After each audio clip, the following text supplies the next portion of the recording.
यानंतर एक महत्त्वाची बातमी, महाविकास आघाडी ठाकरे गटाला 15 जागा मिळणार असल्याची माहिती सूत्रांकडून मिळते आहे। काँग्रेस आणि राष्ट्रवादीला 14 जागा मिळणार असल्याचं सूत्रांकडून कळतंय, तर वंचित बहुजन आघाडीला 2 जागा दिल्या जाण्याची शक्यता आहे। काँग्रेस 22 जागा लोकसभेच्या लढवू शकतं, शिवसेना 23 आणि राष्ट्रवादीनं 20 जागांवरती दावा केलेला आहे।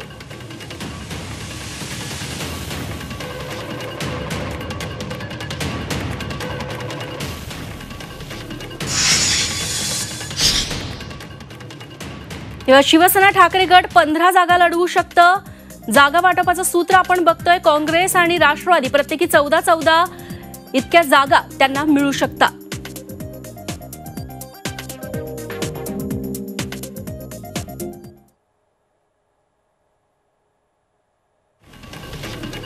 आणि याबद्दल अधिक माहिती देण्यासाठी दिल्लीतून आमचे प्रतिनिधी रामराजे शिंदे आता आपल्या सोबत जोडले गेलेले आहेत। रामराजे, जागा वाटपाच्या या फॉर्म्युल्यावर तुमच्याकडे काय अधिक तपशील?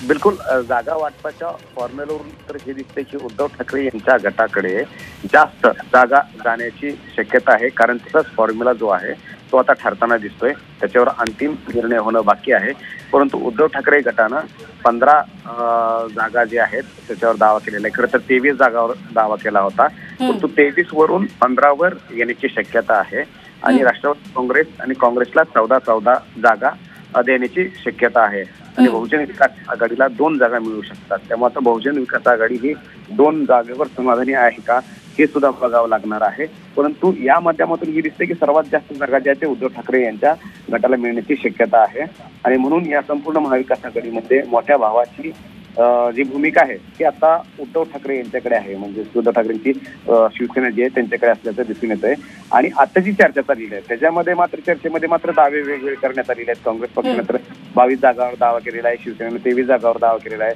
राष्ट्रवादी काँग्रेसने 20 जागावर दावा केलेला आहे। परंतु आपल्याला जी माहिती मिळाली आहे त्यानुसार शरद पवार यांचे पण महत्वाच्या काँग्रेसचे पक्षश्रेष्ठी आहेत, त्यांच्याशी चर्चा झाल्याची आपल्याला माहिती मिळते आणि त्यानुसार हा फॉर्म्युला जो आहे 15-14-14 15 उद्धव ठाकरे, 14 राष्ट्रवादी शरद पवार गट आणि 14 काँग्रेस याच्यावर निश्चित होण्याची शक्यता आहे।